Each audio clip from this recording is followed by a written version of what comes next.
welcome to this lecture, which in part is celebrating our 50th anniversary of the Department of Religion at FSU. There will be other events after this one in the spring semester, and I encourage you to visit the department website to find out about those events, their dates, times, and topics. It's my pleasure to introduce our speaker today, Ron Green, Professor of Religion and the Eunice and Julian Cohen Professor for the Study of Ethics and Human Values at Dartmouth College. He is now Professor Emeritus, I believe, but he's also continues as member of the Department of Religion and the Department of Community and Family Medicine at Dartmouth's School of Medicine. He served for about 10 years as director of Dartmouth's Institute for the Study of Applied and Professional Ethics. He holds a degree from Brown University, where I was on the faculty for a number of years. And he received his doctorate in religious ethics from Harvard University in 1973. He was, or was, the founding director of the Office of Genome Ethics at NIH, and his research interests range broadly across genetic ethics, biomedical ethics, ethics in organizations, professional ethics, comparative religious ethics, and so on. He is the author of 9 books and author of more than 170 articles in theoretical and applied ethics. His 3 most recent books are Babies by Design, The Ethics of Genetic Choice, Kant and Kierkegaard on Time and Eternity, and Suffering and Bioethics, most recently.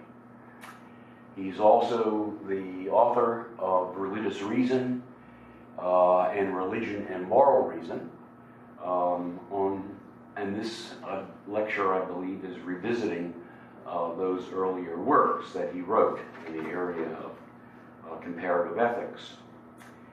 In 1998 to 99, he was president of the Society of Christian Ethics, the first of Jewish background, which speaks well, I think, for the scholarly wing of the Society of Christian Ethics.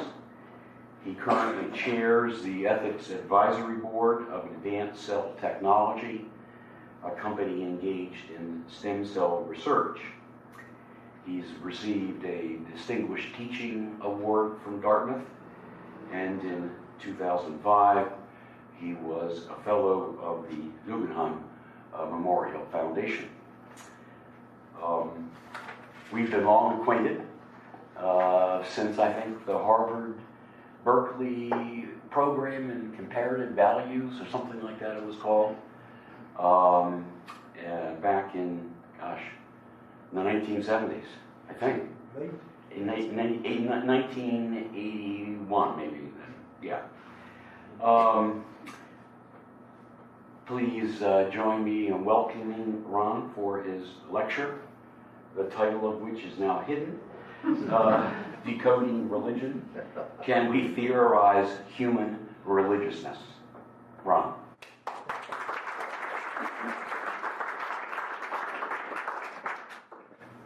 Thank you so much, Barney. I'll turn off this silliness here and get to here. I'm really honored to be here today, and for this lecture on the 50th anniversary of the department. It's a great honor.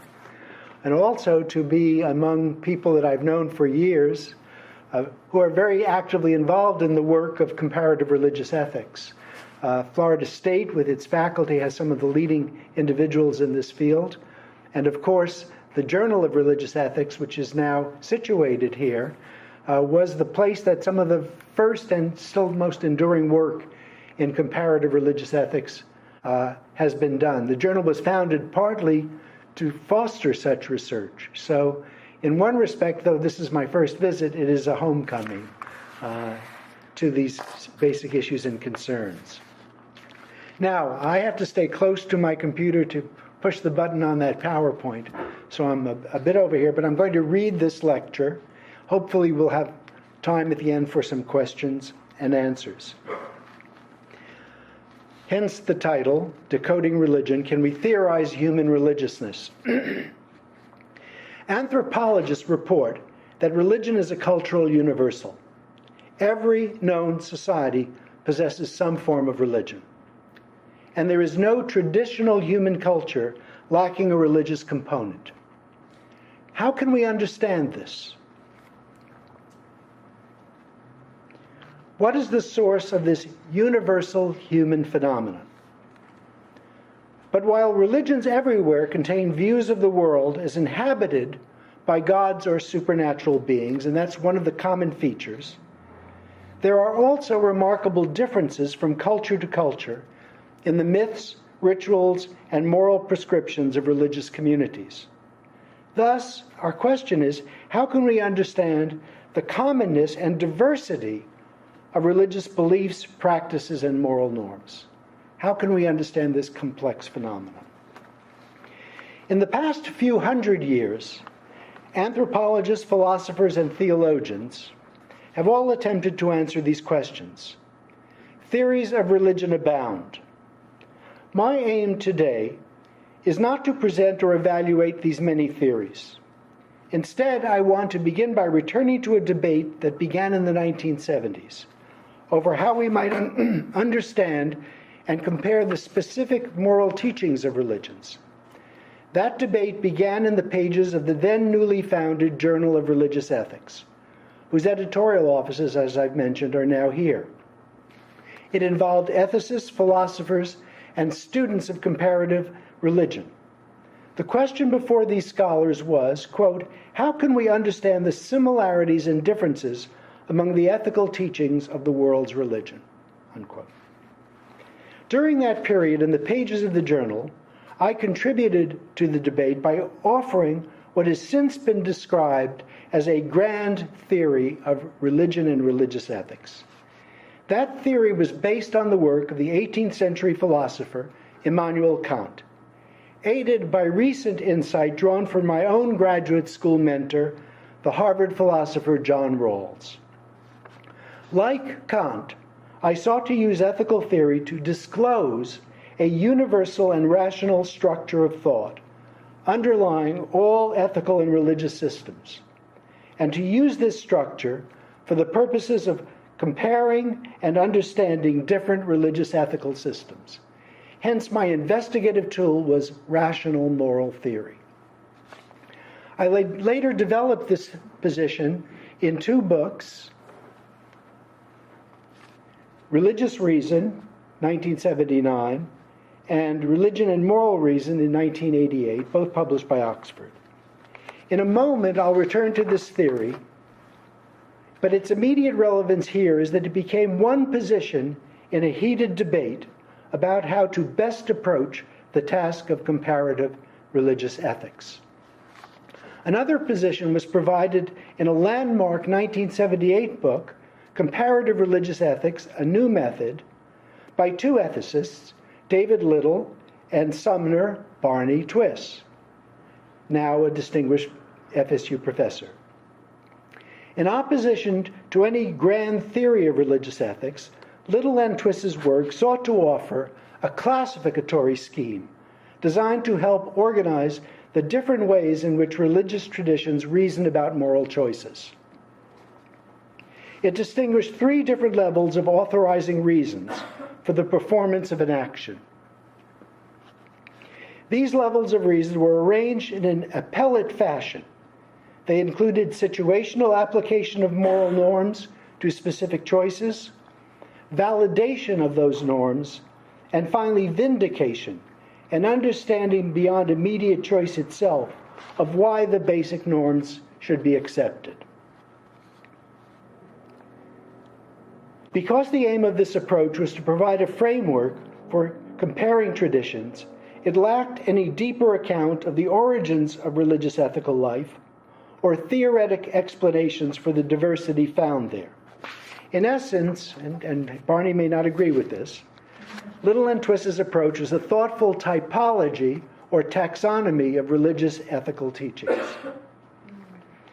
As the debate continued, however, it soon became clear that neither my grand theoretical approach nor Little and Twist's careful taxonomy pleased many people working in comparative ethics. Particularly unhappy were the anthropologists and ethnographers whose work focused on discrete religious traditions. With almost one voice, they argued that my grand theory and even the more modest classificatory scheme of Little and Twist amounted to the imposition of Western rationalist frameworks and distortions of indigenous cultural traditions. In a 1986 article in the JRE, I and another ethicist, Charles Reynolds, defended a shared theoretical approach to comparative ethics by raising questions about an article in the same issue by K.A. Reed entitled "The Fleeting Moment: Cosmogony, Eschatology, and Ethics in Aztec Religion and Society." Replying to us 2 issues later, Professor Reed underlined the problems she saw in such grand theories. This approach, he said, is dangerously imbalanced in its emphasis on similarities, ignoring the importance of diversity for interpreting cross-cultural phenomena, and tending to impose a heterogeneous conceptual framework on all religious ethical systems examined. Using the case of the Aztec ethic, the paper argues instead for an approach that studies each particular system in depth in its own context. I think Professor Reed's comment summed up what so many of the ethnographers and anthropologists were saying to us. From this time forward, the debate in comparative religious ethics became somewhat polarized and frozen. This doesn't mean there weren't many very good studies, some by FSU faculty, but the polarization continued. On one side stood scholars drawing on the resources of Western ethical theory and moral philosophy to understand religion and moral reasoning in other traditions. Some were grand theorists like me, while others were classifiers like Little and Twist. But all of us were described as formalists and were faulted for imposing the concept and categories of Western thought. On the other side stood defenders of thorough ethnographic and textual studies without theoretical presuppositions. This approach was variously described as naturalist, perspectival, or holistic. FSU's own John Kelsey summed up the state of the debate in a 2012 Journal of Religious Ethics article when he said, "A survey of developments over the last 40 years suggests that little progress has been made in the development of comparative religious ethics as a discipline. While authors working in this field have produced a number of interesting works, the field lacks structure, including an agreement on the basic purpose, terms, and approaches by which contributions may be evaluated as better or worse." What is most disturbing about these debates to me is that in the rush to judgment against the employment of theoretical approaches like my own, relatively little attention was given to any close-grained or data-driven analysis of the value of such an approach. Occasionally, comparativists like Reed or Francisca Cho would offer up a provocative example of a feature of an indigenous non-Western tradition that seemed to contradict a conclusion drawn from ethical theory. This, of course, is precisely how the testing of any theory of religious ethics should proceed. But there was relatively little follow-up of such analyses, and even less debate and dialogue about the significance of the problems identified. Instead, such contradictions were taken as proof that the theoretical approach was useless, and that comparative ethics should confine itself to the rich, holistic development and understanding of the specific resources of religious traditions. Disappointed by this lack of follow-up, and attracted back to some of my earliest work in bioethics, from the 1990s on, I focused on issues of prenatal medicine and genetics, and even served, as Barney has pointed out, a stint as director of the Office of Genome Ethics at the NIH. It was an amazing time to be there, since the NIH was funding the Human Genome Project, whose aim was to identify and decode all the genes that underlie human biology, our famed double helix. As I worked with scientific colleagues, I turned over in my mind the following questions. How do scientific studies proceed? What is the role of data and theory in the study of phenomena, be they biological organisms or complex cultural forms like religious systems? What was happening before my eyes at the NIH was a revolution in biology. It is perhaps a bit extreme, but I think fair to say that up until the modern revolutions in genetics, biology was barely a science. Taxonomy, in the form of the detailed description and classification of organisms, prevailed. It is true that evolutionary theory sought to provide an explanation of how these differences might have arisen through natural selection, but no specific answers were available for such important questions as why organisms have the features they do, and precisely why those features differ from species to species. Molecular biology changed all that. We now understand in precise chemical and physical detail why and how the mosquito acts as a host for the malaria parasite. And we are even making genetically modified mosquitoes that might resist parasitic invasion. In discovery of the FOX2P gene, we are even beginning to understand why it is that humans have the power of speech, while our nearest primate relatives do not. Modern molecular biology, in other words, now offers a deep theory that is able to provide explanations of the underlying causes of organismic features and variations, and is able to offer at least modest predictions of organisms' morphology out of this explanatory base. In this, it has gone far beyond taxonomy. Consider these examples. In this slide, we see two creatures that look remarkably alike.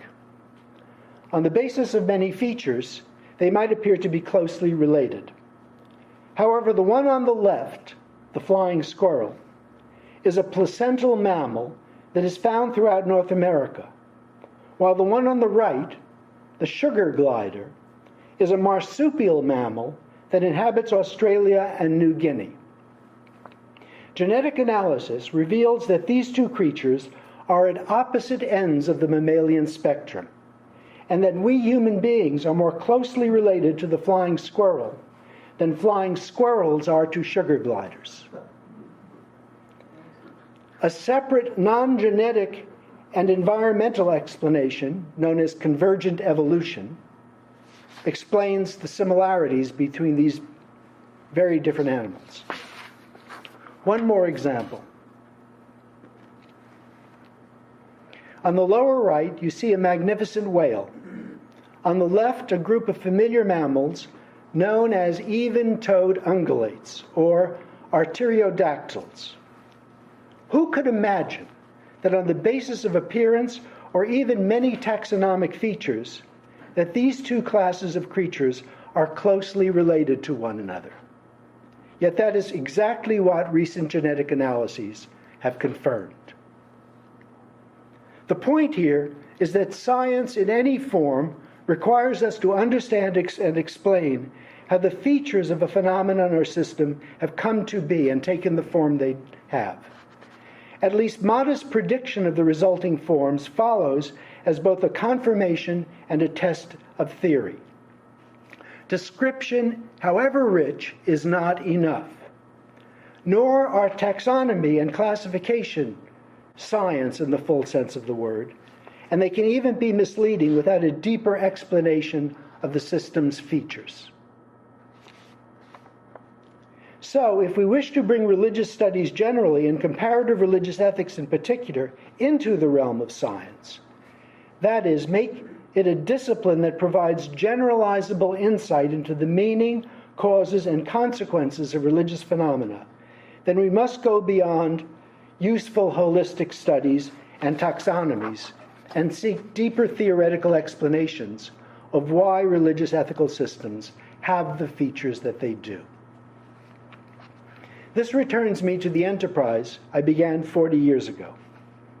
In the remaining sections of this lecture, I want to do two things. First, I want briefly to present the outlines of the theory of religion I developed back in the 1970s. I especially want to highlight the value of this approach for the comparative analysis of religious ethical systems. Second, I want to make very clear what this theory is not, what it does not purport to do.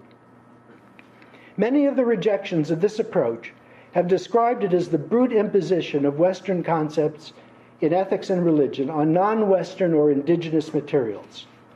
But I hope to suggest that the underlying concepts of this theory are so basic and so neutral that they can help explain even widely divergent surface phenomena. Nor, I believe, is the task of theorizing well described as an imposition on the data. I will shortly suggest that dialogue with the data is a more accurate description. The deep structure of religious reason has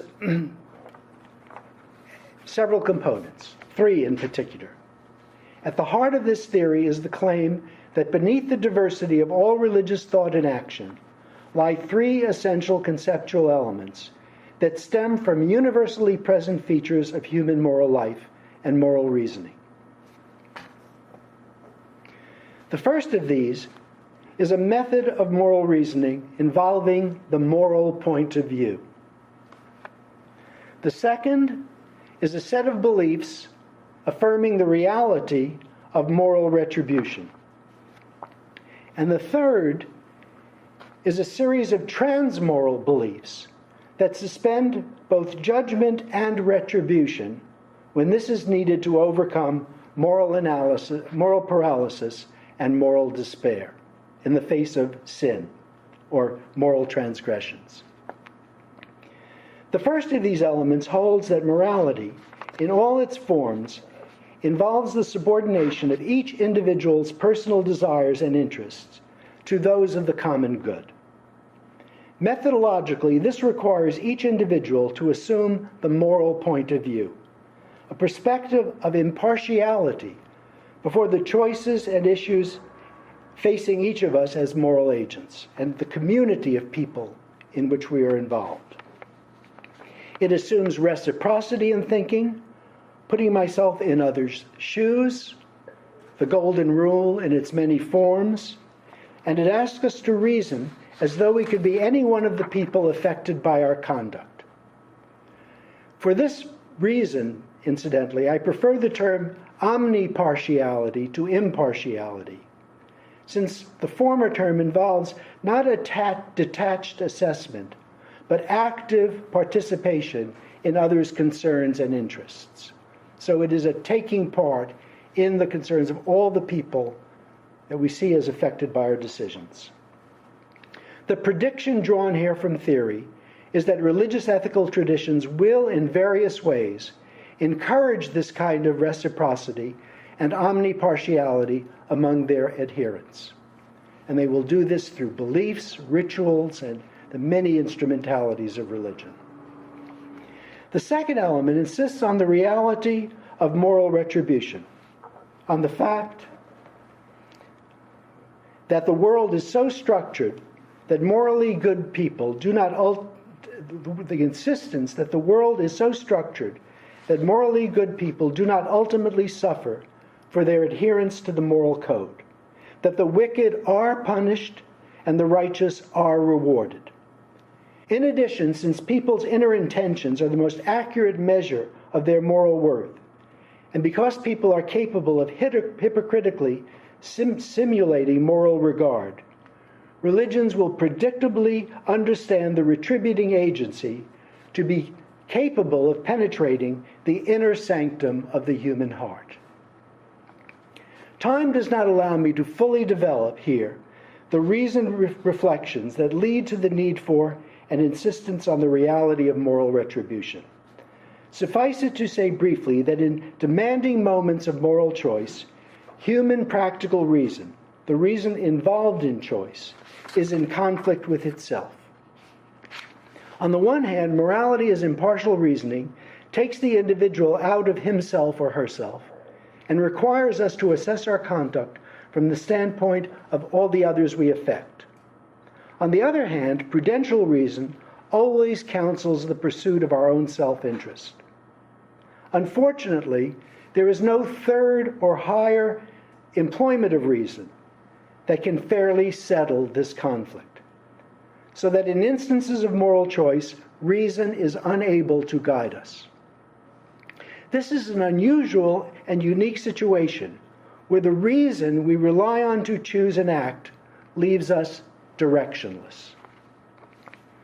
However, there is a way that individuals can act in a coherently rational manner. They can choose to act morally and believe that moral and prudential reason ultimately never conflict. Although it may stretch credulity, it is not irrational to believe that there are powerful agencies or causalities beyond our everyday experience that are able to punish selfish choices and reward righteous ones. This is where religious beliefs enter, and where, as I have argued, human reason itself becomes religious. We can think of human religiousness, in other words, as arising from an effort to preserve reasoned conduct in a world where reason is sometimes sharply in conflict with itself. This association of religious belief with human rationality, incidentally, is why religion is a universal human phenomenon. And it is why it is also only a human phenomenon. There are no animal religions that we know of.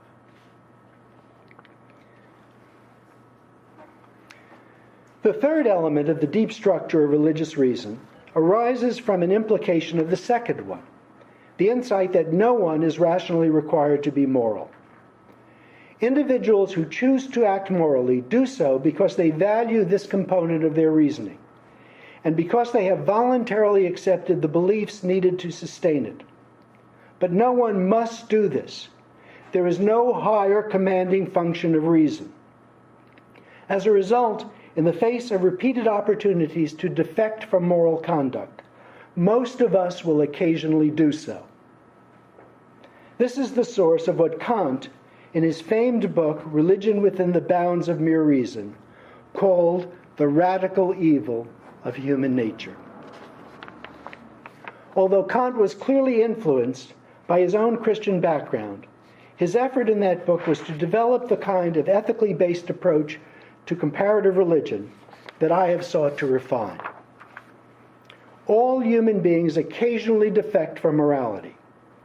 This raises a question. How can we ever achieve or recover a sense of moral worth and the confidence that we are basically good persons? Without a satisfactory answer to this question in the face of repeated moral failures, belief in the reality of retribution can even lead us to moral paralysis and moral despair. We can give up on our own moral project. To avoid this, religions typically provide an answer. The third element of the deep structure tells us that if we acknowledge our moral imperfection and renew our efforts at moral improvement, we can reasonably hope that our past moral failures will be erased or overlooked, that moral retribution for us will be suspended, and that we can avoid the harsh punishments we otherwise deserve. The larger moral order, in other words, has room for sincere and repentant confessions of wrongdoing. Obviously, this third element of reason's deep structure is in tension with the second one. The suspension of retribution puts the moral order itself in question, just as acts of mercy always threaten strict justice. But given the human condition, speculation on how we can survive in a demanding retributive order without undermining that order is an inescapable question of the moral life, and religions provide many diverse answers to it. Without pursuing this matter further here, I can suggest that the nearly universal religious practice of ritual sacrifice as a means of expiation of sin is closely tied to this problem in moral reason. That, in a nutshell, is the theory I proposed and developed nearly 40 years ago. As we saw, however, this theory received an abrupt and largely unwelcoming response. The principal reason for this, I believe, is that critics took it to be making bold claims that ran counter to their well-founded knowledge of the traditions they studied. But in fact, these claims, on my part, often only existed in the minds of the critics. This theoretical position is far more modest and nuanced than the critics allowed. Having laid out the spare lines of the theory, let me now spell out clearly what this theory is not, what it does not claim to do. First, although this approach is rooted in a commitment to a universal method of moral reasoning and predicts the existence everywhere of common patterns of moral reasoning, it does not claim that all religious traditions teach the same thing or espouse the same moral values and rules. Moral reasoning and the promotion of reciprocity and mutual respect are highly context-dependent and situational. What works in one environment will not work in another, and conditions that foster one response to human respect may even change over time. The highly varying sexual norms of religious traditions illustrate the challenge of ordering human life. While polygamy was a religiously sanctioned response to a deficit of males in early Islam and Mormonism, changing conditions have brought both traditions' teachings under review. It does not follow from this that either tradition is immoral or that it did not try to create a harmonious and flourishing community of mutual respect in its time and place. This theory does also not claim that all communities act morally or foster regard for all other persons. In fact, few human communities ever reach the stance of universal respect for others that the Kantian ethic underlying this theory advocates. This is because impartiality and reciprocity of reasoning, though usually intensely insisted upon within communities, rarely reach beyond the group's boundaries. We are a highly tribal species. So, predictably, while localized religious communities will deploy many instrumentalities, both in terms of beliefs and practices, to foster reciprocity and mutual respect among the group's members, they will often turn those same religious concepts against others and use them to brand outsiders as dangerous foes or subhumans. Nothing in this theory claims that religions make people better or that religious belief systems are associated with enhanced moral conduct. Classical Aztec religion, in which strict rules of moral conduct existed within the group, alongside of the cruelest mistreatment and religiously mandated sacrifice of war captives, is fully comprehensible within this theoretical framework. Second, this theoretical approach is not the insistence that all religions point to a Western conception of God and the afterlife. When Immanuel Kant offered the initial outlines of his theoretical approach, he stated that religious belief in moral retribution must involve belief in an all-powerful, omnipotent, and omniscient Creator God, who can apportion just rewards and punishments. Kant also argued that religious beliefs must include an afterlife, where rewards and punishments could be dispensed to those who had died unrewarded or unpunished. But Kant was deeply rooted in Christian piety and knew very little about world religions. When we look more widely, however, we can see that the religious demand for ultimate retribution can be met in many diverse ways. It has been noted, for example, that in Africa, the high god, even where the high god exists, is often morally indifferent or odious. A hymn among the Dinka people of the Upper Nile region says, "Spring rain in a dry spell strikes the ants on the head with a club. And the ants say, 'My Father has seen.' And they do not know whether he helps people, and they do not know whether he injures people." Morally distant God. But despite the absence of a morally supportive high God, the Dinka, no less than almost all African tribal groups, believe in a multiplicity of retributing moral agents. Among these are the ancestors. These are idealized former members of the group, who at death assume the role of overseers and upholders of familial and tribal moral values. Because the ancestors are believed to communicate with one another and able to see into the hearts and minds of their living descendants, nothing escapes their attention. It is noteworthy here that in indigenous religions throughout Africa, the afterlife, the realm of the ancestors, is not viewed as a place of reward or punishment. This usually occurs in this life, with the ancestors primarily acting as retributing agents. Side by side with the ancestors, many African traditional societies uphold belief in human retributing agents in the form of sorcerers and witches. The former, often male, can be called upon for supernatural assistance in warding off evil, but the latter, witches, are agents of pure malice. Selfish, covetous, often gratuitously harmful, they serve a morally pedagogic purpose as the very antitype of proper behavior. And children are warned, if you continue acting like that, you'll become a witch. But they also punish wrongdoing. A householder who turns away a beggar at his door must be careful. The beggar may be a witch. And the householder's inhospitable behavior could soon earn its just reward. A husband who unfairly favors one of his co-wives must also beware. A slighted wife might be a witch whose punishments can extend to the death of other wives' children. Adherents to indigenous African religion, therefore, live in a morally saturated universe. Despite the distance of the high God, numerous agencies surround them to morally reward and punish people's conduct and character.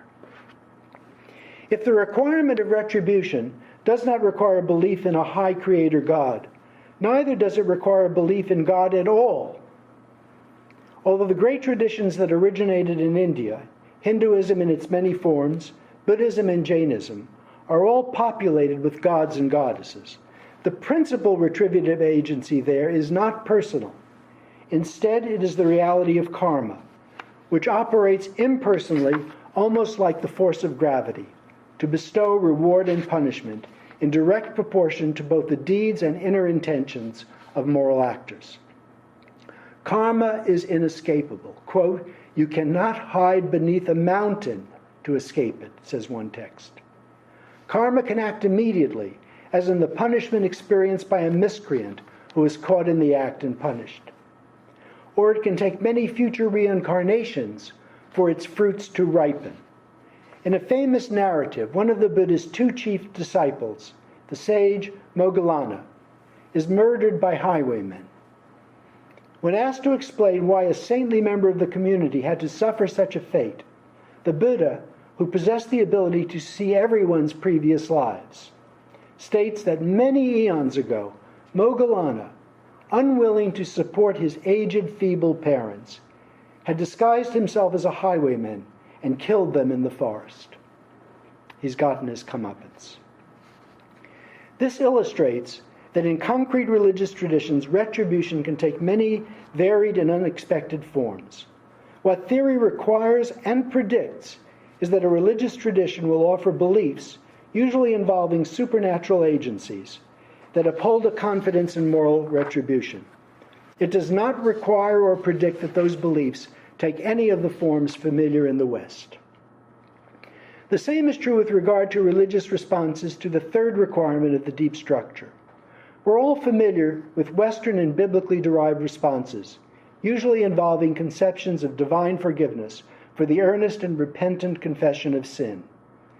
In Judaism, the challenge of forgiveness is illustrated by the claim that God has two arms, a right one of mercy and a left one of justice. Why is the right arm the arm of mercy? Because it must be strong enough to put down the arm of justice. Most of us are right-handed. Jewish Christian speculation about the problem of sin probably reaches a crescendo in the writings of St. Paul, who introduced the idea that salvation is not accomplished by any moral performance, what Paul calls obedience to the law, but only by faith in God's grace. In this teaching, Paul recognized that human sinfulness is not only omnipresent, but can even take sophisticated forms, including the pridefulness of law-abiders, who think themselves good people, but who use their virtue as an instrument of self-assertion and aggression. Paul's solution to this problem was to cut the retributive link entirely. No amount of moral performance can guarantee one's salvation. All are sinful. Only God, in his graciousness, determines who merits divine favor. But if God acts on the basis of grace, not human merit, how does God decide? And if we have been freed from moral evaluations, why should we even care about morality at all? Why not freely sin? These questions all immediately cropped up in Paul's analysis. In response to the first question, does God bestow grace? How does God bestow grace? Paul halts the inquiry abruptly.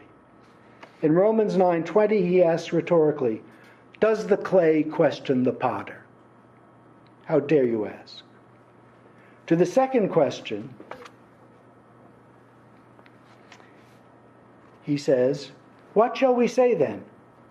Rhetorically asks, what shall we say then? Are we to continue in sin that grace may abound? And to this Paul responds vehemently, by no means. God's grace does not nullify morality, just the opposite. How can we who died to sin still live in it? Christians who are separated from moral concerns, therefore, and do not worry any longer about their retributive fate, thanks to the receipt of God's grace, according to Paul, experience a new freedom to act selflessly and compassionately. Here we see a detailed playing out of reason's tripartite program. Morality is richly described and required. Love. God's ultimate justice is affirmed. Consciences are sensitized to the subtle forms that sin can take. And human beings are given a freedom from concerns about reward and punishment that ease a paralyzing sense of sin and that returns them newly energized to selfless commitment to others. The whole program is there. The correspondences between Christian thinking and the deep theory at this point may seem to reinforce the suggestion that this theory is little more than a disguised version of Western religious or even Christian theology. Disputing this conclusion would require a global investigation of how other very different traditions respond to all three requirements of the deep structure. I have already suggested that the nearly universal presence of expiatory sacrificial beliefs and rituals fits here. Interestingly, it may be that Christian notions of Christ's expiatory sacrifice are themselves late derived and a special case of what is a more basic and prevalent human religious response to the problem of moral failure. I'm going to read that sentence again. That's a very important sentence. Okay? It may be that Christian notions of Christ's expiatory sacrifice are themselves a late derived and special case of what is a more basic and prevalent human religious response to the problem of moral failure. So this is not Christianity imposed, it's just the opposite. It is universally extended to the Christian case. But we needn't move in that direction. Instead, we can turn again to the world of Indian religion to see a response to reason's third requirement emerging from a very different conceptual matrix. I have already mentioned how these traditions largely replaced the concept of a personal retributing moral agency, God, with an impersonal causation of karma. In many respects, this answer to the question of why the righteous suffer or the wicked prosper, the answer being that ultimately they don't, is one of the most brilliant retributive doctrines ever advanced. The great sociologist of religion, Max Weber, said that the karma doctrine, quote, transformed the world into a strictly rational, ethically determined cosmos, unquote. When placed within the framework of moral and religious reasoning, however, karma has its problems. Chief among these is its pitiless operation. In a world governed by karma, there is no room for the suspension of harsh moral judgment. As the story of Moggallana shows us, even saints cannot evade the consequences of their indiscretions. Small wonder, then, as Monier Williams once put it, that karma eventually became the quote-unquote nightmare and daymare of Indian intellectuals. The challenge became to somehow discern a way of escaping the penalties of karma and of obtaining abiding well-being and moral integrity. In Hinduism, this became the quest for moksha, or salvation, and in Buddhism, for the extinction of karmic forces known as nirvana. At the level of folk religion, this quest gave rise to the still popular bhakti, or devotional cults, where simple devotion to a deity promises release from karmic penalties.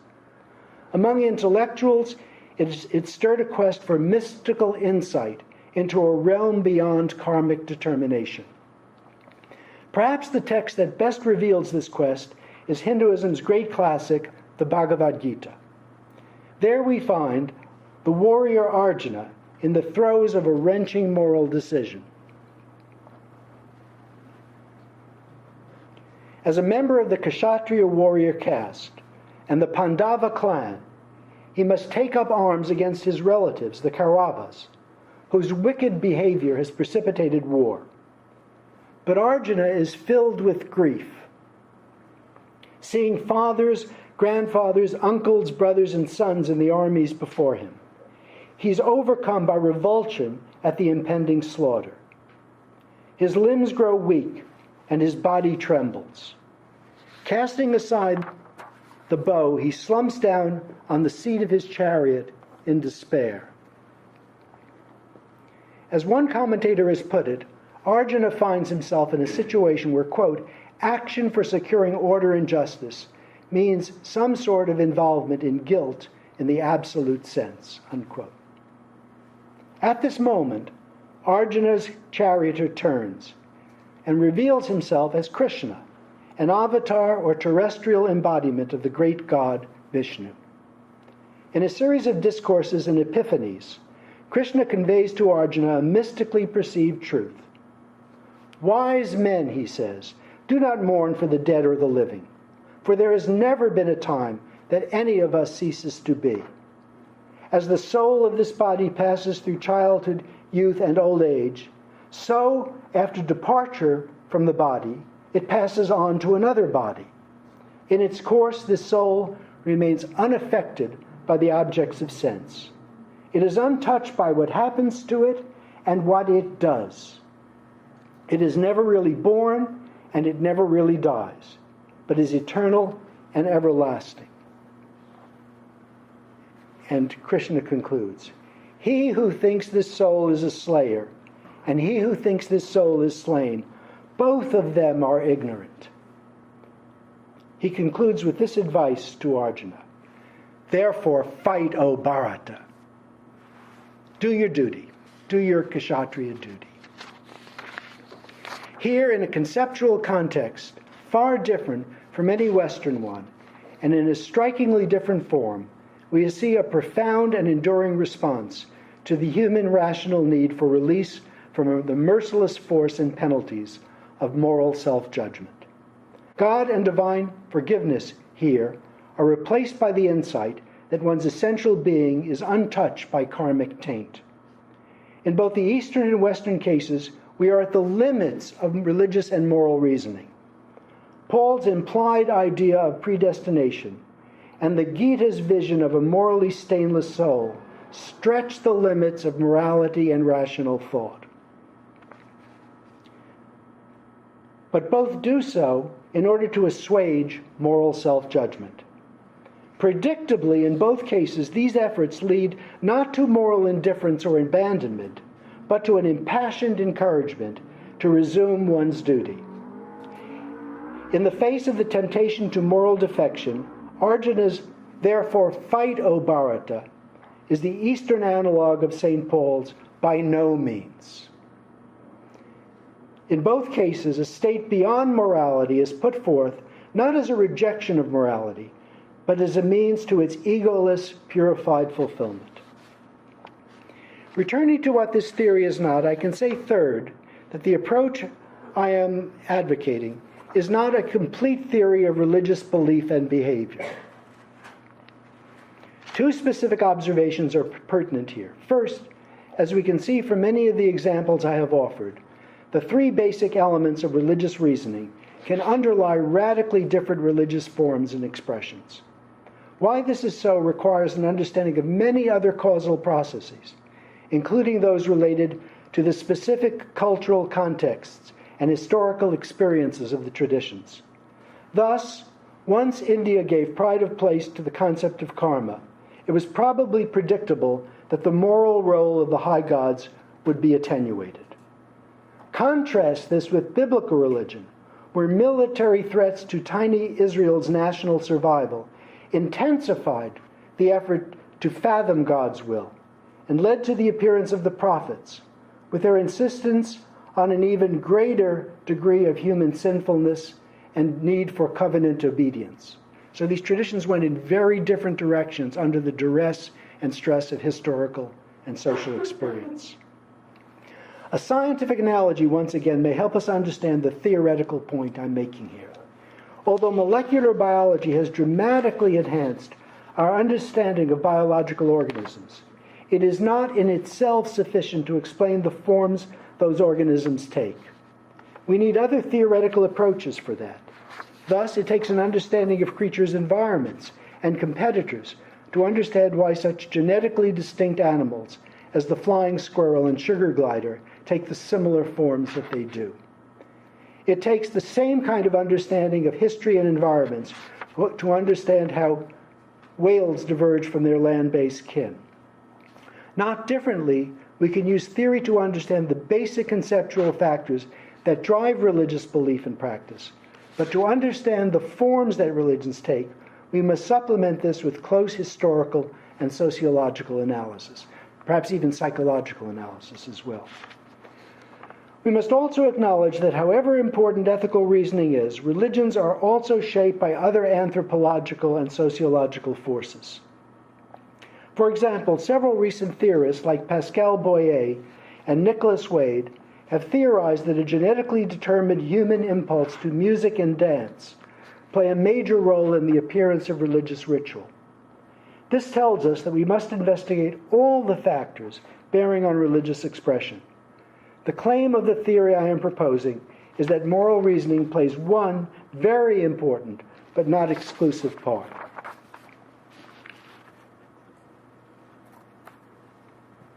Fourth and finally, the theoretical approach I offer is not an imposition of theory on data. Francisca Cho, in a critique of the theory, in a comparative study, states that when comparative studies are guided by such theories as my own, their primary purpose is, quote, substantiating what the theorists already know, unquote. But I think this totally mischaracterizes how a theory works in relationship to the data. Such an enterprise involves an active dialogue between theory on the one hand and the data that results from intense ethnographic, historical, and textual studies on the other. In this process, theory can help guide the interrogation of data, but it can also be modified by findings from the data. Coming from a Western theistic idea of moral retribution or forgiveness, for example, who could have imagined that the same underlying rational requirements would lead to an ideal like karma, with its impersonal but still retributive focus? Only careful attention to the study of such diverse responses can yield a comprehensive understanding of human religiousness. Let me conclude by saying that the interest of comparative religious inquiry lies in perceiving what is unique and what is shared. It is important to see the degree of initiative and creativity that religious traditions bring to the working out of a common rational agenda. But this agenda must also be kept in mind. It furnishes the guide that enables us to see the universal in the particular, the common human thread amidst so much bewildering diversity.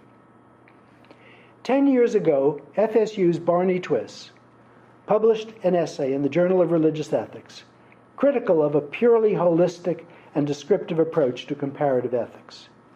Twiss then imagined a more ambitious approach.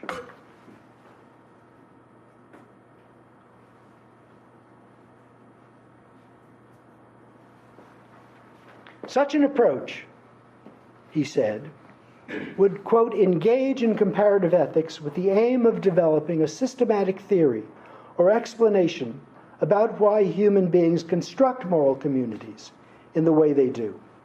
That is, exploiting their similarities to develop a scientific explanation of moral behavior, perhaps informed by the disciplines of biology, sociology, and psychology, or by emergent theories within, adjunctive to, and between these disciplines. For example, sociobiology, evolutionary psychology.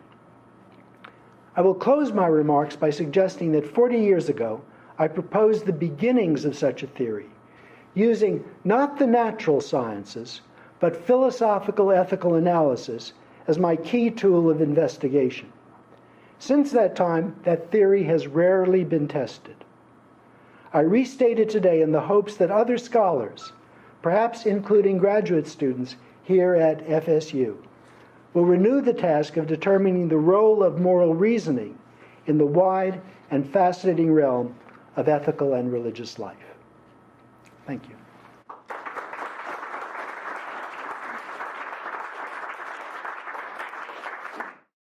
Yes. So, forgive me, I'm the foreigner. I'm Alda Lewis, and I'm a graduate student at another university. I'm honored to get to be here for this event. I'm wondering what the payoff is of a universal theory of religious reason for you. A lot of what you said suggested to me that it has something to do with making the study of comparative religious ethics more of a discipline, which you take to mean making it more scientifically explanatory in some sense. So my question is, why take modern science as a model for contemporary humanistic inquiry? Because it seems to me that one of the great benefits of the study of religion is that it can teach us about diverse ways of knowing that humans use and have used to make sense of their lives. And that modern science is one of these, a very important one, one that we have deep respect for, but that it needn't be the model for all ways of knowing. I think I would wonder what I'm not doing once again. I'm certainly not making the claim that this is the only way of knowing. Careful textual, ethnographic, anthropological, historical studies will tell us that there are many other ways that human beings have understood their place in the world and oriented themselves to it. The mystical alone is one such approach that defies, is completely contrary to our own scientific approach. I am suggesting that it is, to the extent that comparative religion and religious studies seeks to understand, it must also engage in a measure of explanation of why it is particular forms emerge, evolve, undergo change, And it also, to some extent, is predictive, even if that prediction is sometimes conceptual or historical. It would argue that certain kinds of responses lead predictably to consequences that can be examined and studied and better understood. So I think that the scientific enterprise with religion is only one such approach, one, but certainly a valid approach in its own right to the extent that one is studying human phenomena. And it will enrich the study of religion generally to develop more rigorous scientific tools for the understanding of religion. These include others as well, such as social psychology, molecular biology. People are invoking molecular biology today to understand features of religious belief and religious belief. All of those are welcome as approaches, but it certainly does not exclude the tool of moral theory in my case as one of the explanatory modalities that one might want to employ. Go ahead. I'm just wondering why moral theory should be scientific. That may seem peculiar to you. And it's peculiar for me even to state it.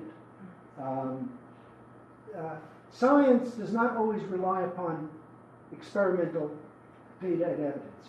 It involves, above all, the application of rigorous logic to the data under study and a disciplined method of reaching conclusions with regard to that.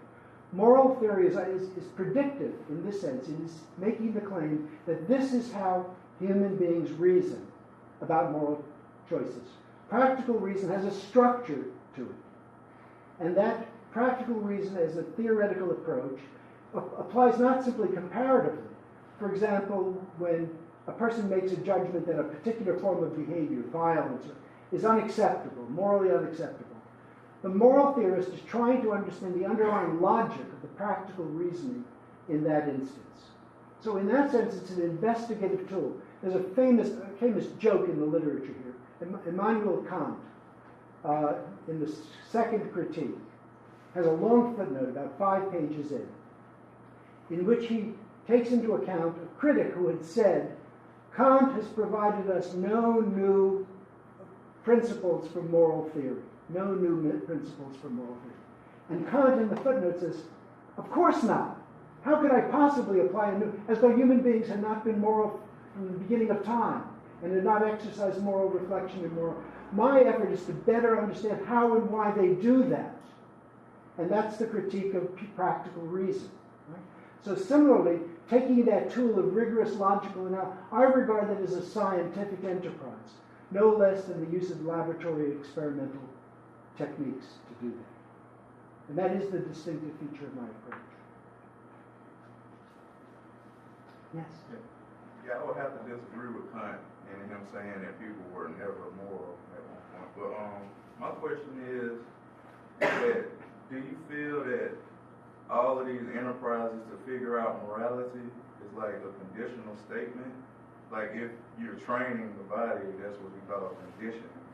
So when you have a conditional statement, is if you do this, then you will have these results. And so my question to you is, do you feel like trying to figure out a correct moral enterprise is just trying to figure out the ultimate conditional statement? I'd have to raise so many different questions in so many different ways. I think, let me try this. I think the enterprise I sketched for you today is the search logically and rationally for conditions. And certainly, yes, the ultimate condition.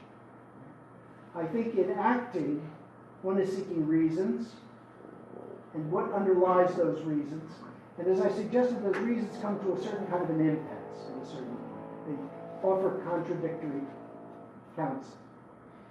So the search is finally for an ultimate condition on which the whole enterprise can rest in some way. And in that sense, I think it is a search for conditions of what it means to be. And I would go so far as to say that religion itself is a form of reason.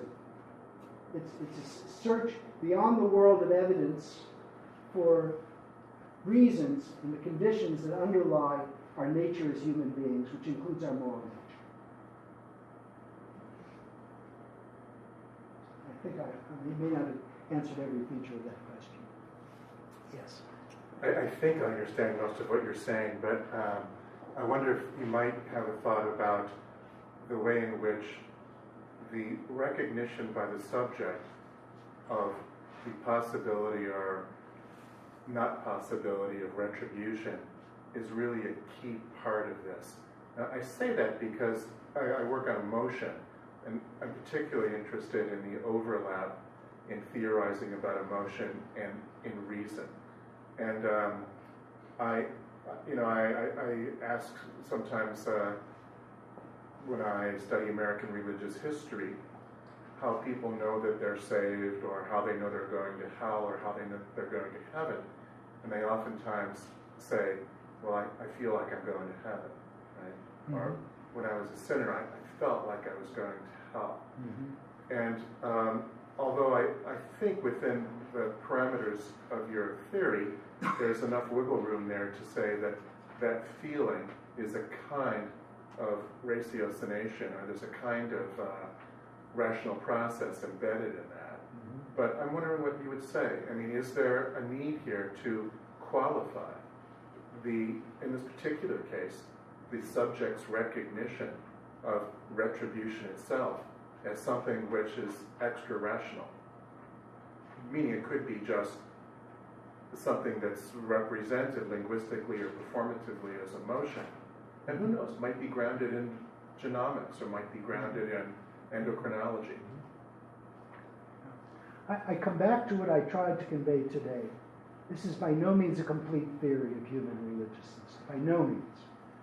I feel that emotion plays a key role in religiousness, in many, many forms. Our bonding with other human beings in affection, for example. I think it's not accidental that the supernatural agencies are almost always thought of in personal terms, for example, karma being an exception, because we relate better to persons on an emotional level, especially when you can connect that up with the emotions of childhood. So I don't think Freud was completely mistaken to see religion as a childlike response to paternal authority in some way. He was identifying an emotional stream that religions had picked up and utilized in their self-development and so on. So I think that emotion enters at all different levels of the religious life. The claim I would want to hold to is that what religions try to do is exploit those emotions. I don't mean to put that pejoratively, but to utilize and to turn those emotional features to the moral agenda in some fashion. So the personal is utilized for that purpose. Apprehension and fear of punishment is utilized in that form. The person you're mentioning who experiences that sense of I'm doomed probably comes from I would bet, just on a Christian religious environment where since childhood they've heard about sin and hell and punishment, and their own sense of malaise is now being wedded to a religious doctrine that they've heard about. So I think there's a constant interchange and cooperation between the psychological phenomena and the human reasoning enterprise that religions engage in. And by the way, one other point here, they often misuse it. Right? So it's very easy to say that all those infidels are going to hell anyway. Why don't you just expedite them? I'm not by any means saying that religions are ethical, that they exploit everything for their purposes and their misguided purposes. Okay, I understand that. I'll just follow very quickly though, one footnote to that. I don't want to distract you in a discussion of emotion, but my sense in the areas that I work in, which include lately, economic theory, international relations, some sociology of religion, all have led me to notice a trend away from anything that used to be called rational choice toward something else. Right. And that something else is, to a large part, constructed out of much more fluid personal and cultural materials than people commonly have invoked when they make an argument that is based upon something called reason. So I guess the bottom of my question is really, what's to compel us to go what seems to me the opposite way in thinking about religion and recover an emphasis upon reason when so much of the rest of what I consider cognate theory is going the other way? Let me say it's exactly what I'm trying to do, is push things a bit the other way. There are influential theories in the study of religion which are highly oriented toward emotion. From Rudolf Otto, the experience of the noumenal, William James, and others who have rooted religion, understandably, in the emotional life, which, by the way, has defensive value for religion, because then it's in something that can't easily be altered in any way. It also invites the criticism, yes, religion is irrational and it's emotional and so on. But whatever the case, this has been highly prevalent. I'm trying to say something very different here. I'm trying to say that religion has a major impetus. I'm not saying the sole impetus. A major impetus in the human exercise of practical reasoning, which is, by the way, not simply the individual who is doing that. It's not as though individuals sit there and work through the whole program of religious. No. Religions face moral challenges, moral demands, moral problems. They exist within a culture. The culture elaborates complex responses, which over time take the form of rational responses because they're critiqued, they're evaluated, they're promulgated. So an individual saying, why should I not cheat tomorrow? Why should I not cheat? Finds in the cultural assembly, the bricolage of the culture, oh, God is looking. God will punish me. Right? And picks that rational belief up, even though he or she has never developed or elaborated that belief themselves. So I'm talking about human culture as a rational enterprise, and it's distinctly different from one that relies on emotion alone. Yes? I have a question that relates to the first question about modes of reasoning. One reason some people think that particular religious traditions are incommensurable or irreducible in particular is that the explanation they give of their own tradition is different. They differ from each other.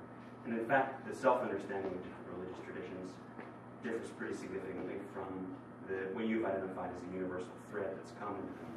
I'm wondering if it's a problem for your theory, which it might not be, but I'm wondering whether it's a problem if it's the case that particular religious traditions fail to recognize themselves in the universal theory that you presented.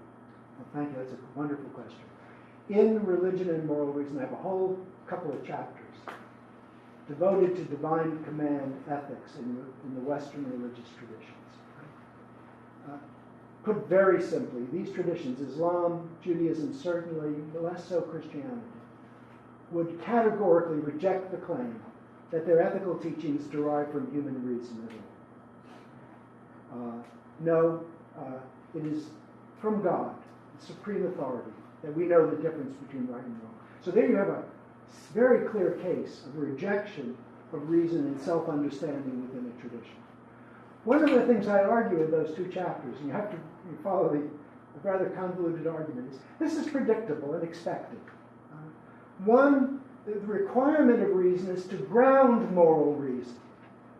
Reason comes to us, moral requirements come to us ineluctably, inescapably, authoritatively. It's wrong to do what I just did. It's violative of something. They come to us as commands. And in the Kantian framework, it's our own commands being issued to us. But they come in the form of command and authority. The problem, of course, is that any self-initiated command and authority is questionable. If this is just me, why should I care about it? So religions will predictably locate the source of moral authority in an unimpeachable, authoritative, powerful agency beyond human control. Hence, divine command. All the traditions resort to this. Now, the interesting thing is that having done that, they then work their way backward, usually, to rendering those commands pretty reasonable. Commands, they're not arbitrary. God is rarely configured as a brute tyrant who just does what God wants to do and so on, but rather is seen in various respects as the Father of all, the omnipartial being who cares for all. So they bring that back into reason. And you get major debates in all three of those traditions about divine authority versus reason and so on, which again are predictable within those traditions. So I'm not astonished that traditions find different grounds for what they're doing. The virtue traditions, the Hellenistic traditions, the Chinese traditions, seek to ground it in an anthropology principle, which they put forth, not even divine commands, but in an authoritative anthropology. Fine, do what you want. I mean, my personal response is, do whatever works within your cultural tradition to ground the moral commandment. And expect that. The interest of comparative studies is to look at the different ways that people come up with that. So the concern is that it sounds like the scientific mode of reasoning or the level of explanation has priority over the mode of reasoning that's native to each particular tradition. Am I hearing you right? I think that's a false way true? of putting it. For those within the tradition, their way of reasoning is the most authoritative. For the scientific investigator looking at the tradition, trying to understand why it's making the moves it's making, that is one doesn't go and say, well, because Yahweh said this or that. One goes in using a theory of the sort that I propose. There's no reason to challenge or qualify that indigenous, tradition-based series of responses. There are two different modes of apprehension. And interestingly, I presume a person can have both. A person can be a student of comparative religion, a devout Jew, fulfill his or her mitzvot because God gave them to me, and at the same time look and say and understand why they have those mitzvot in a comparative, rational, ethical fashion. I don't think those are even antithetical within the individual.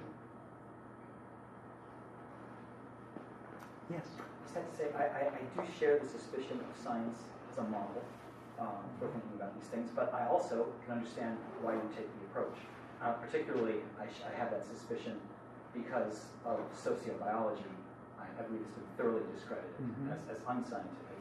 And there are critics among them, and anthropologists who, to my mind, have demolished evolutionary psychology as a credible scientific endeavor as well. But at the same time, and also I think there's this maybe a suspicion from, say, an ethnographic or anthropological point of view of any claim of a universal sort of ethical stance. But at the same time, I hear you and I'm on board with you. Because we've heard these sorts of discourses before with the white man's burden, the civilizing mission, even human rights discourses can be rather imperialistic. Right. And when they've got the power of certain nation states behind them.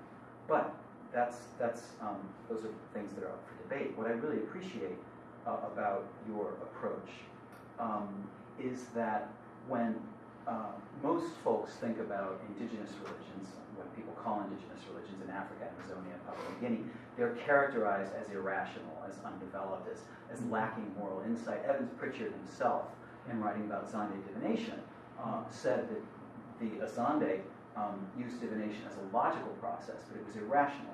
And Peter Winch came along in an essay subsequent to that and said, no, it's rational, it's a rational endeavor, but the rationality isn't grounded in naturalistic logic, it's grounded in a social logic. And so I guess I'm wondering if there is also, you say that this is one approach, and I'm thinking of Habermas, his approach to science and sort of humanistic approaches to questions of morality and philosophy as being maybe an overarching middle ground. And the example from, what's the name of his 2-volume work? I'm forgetting it right now. But yes, the theory of communicative action, thank you. In the first volume, he takes the position of the sociologist as the position, and I think he needs the ethnographer really. Germans don't really have an anthropological tradition, the French and British do. But in order to explain a person's cultural and moral situation, you have to understand it first. In other words, you have to go into the context, and you have to understand the conditions of daily life to explain the process of reasoning. So what Habermas is doing there is, contrary to Dilthey, who was saying that there's a particular method for science which goes towards erklären, understanding, a particular method for the humanities, which privileges understanding and verstehen. The two are involved in a hermeneutical circle, to go back to Schleiermacher. You can't have explanation without understanding. In other words, you can't have the deep structure without an understanding of the ethnographic and historical conditions, and because the explanation depends upon a reference to those particular conditions. Right. And so it seems to me that your position, your scientific position, is compatible with some sort of more humanistic or non-scientific position, that there's no reason to see them as opposed. Many questions there. Let me suggest this.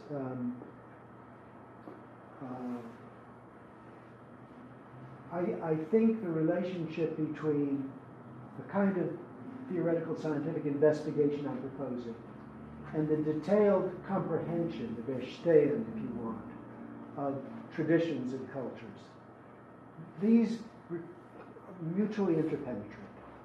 They're not separate, they interpenetrate in two ways. First, to some extent, the theory guides the other investigations, and it poses questions. It poses questions as to, is it the case that we find a theory of retribution in this cultural tradition? Is our question about righteousness and its reward addressed? So it's posing questions with it. And then a full and rich understanding of the tradition in its internal complexity and logic and meaning has to be undertaken. And that can come back and it can confirm certain suppositions theoretically, or it can challenge them. It can say the theory has misrepresented what is actually going on. And so the theory, this happens all the time in science as well, in which the data, we used to live in a Newtonian universe, and now we live in an Einsteinian or quantum universe, because the data challenged the governing theory at any particular moment, and things were expanded. My disappointment is that we haven't had that conversation with people working within the humanistic studies and ethnographers in social sciences. We haven't had that conversation. We haven't said, let's look at your theory and see whether it guides in any way investigation here, and whether it's challenged by and modified by, or even perhaps falsified by, the data of this tradition. Rather, it's been taken so superficially as one qualifying. I'll give you an illustration of what agitated me. So Kay Reed, who I mentioned, Charlie Reynolds and I ultimately I regard it as a false statement. We said that all cosmologies presume an ethical order and see the decline from ethical order into chaos and sin, and that they approach cosmogony in that fashion, beginning with a perfected ethical order that declines in some fashion. Now that doesn't apply to a lot of cosmogonies. Kay Reed bodied forth Aztec cosmogony, which never has a notion of a perfected order. The world is constantly degrading in every way. It does not sustain ethical order in any fashion at all. Had this conversation been pursued and not simply use the saying, Green and Reynolds' theory is inadequate, had the conversation proceeded, we would have gone further. We would have said, well, first of all, we take back that statement. Nor is it necessary for the theoretical position that all cosmogonies reflect that. Some do, some don't. So that would have qualified and changed the theoretical approach. The other thing we would have done is pointed out to Kay Reed that there's a strict ethical order within Aztec religious civilization. Despite the fact that the world is going to hell in a basket all the time, the duties of those within the order to sustain the cosmos before it collapses are rigid and strict to the point of self-flagellation and mutilation, right? So we said we have to locate the ethical order in a slightly different place within this tradition. And there's a mutual process of conversation going on. It just never happened. handful of articles came forth that said this is a grand theory. It's the imposition of Western ethical values on different cultures. It's imperialistic, and so on. And that was the end of the discussion and the debate. There's where it went. Okay? Yes?